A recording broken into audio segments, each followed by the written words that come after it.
अस्सलाम वालेकुम नाज़रीन, क्या आप जानते हैं दुनिया में एक ऐसी खौफनाक कौम भी मौजूद है जिसका जिक्र कुरान में किया गया है। वो कौम जिसे देखकर इंसान कांप उठे, ये है याजूज और मजूज। कुरान पाक में सूरत काफ के अंदर याजूज मजूज का जिक्र मिलता है।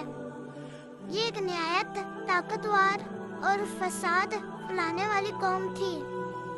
जब एक बादशाह जुल्करनैन अपने सफर के दौरान एक इलाके में पहुंचे तो वहां के लोगों ने इनसे फरियाद की। उन्होंने कहा, याजूज मजूज हमें बहुत नुकसान पहुंचाते हैं।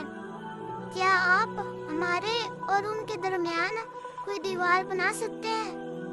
जुल्करनैन ने अल्लाह की मदद से लोहे और पिघले हुए तांबे की एक मजबूत दीवार बनाई। ऐसी दीवार जिसे याजूज मजूज ना चढ़ सकते थे और ना ही तोड़ सकते थे। लेकिन क़यामत के करीब एक वक्त आएगा जब ये दीवार टूट जाएगी और याजूज मजूज पूरी दुनिया में फैल जाएंगे। वो हर चीज को तबाह कर देंगे। पानी, खेत, शहर कुछ भी महफूज ना रहेगा। यहाँ तक कि हजरत ईसा अलैहिस्सलाम अपने मानने वालों के साथ पहाड़ों में पनाह लेंगे।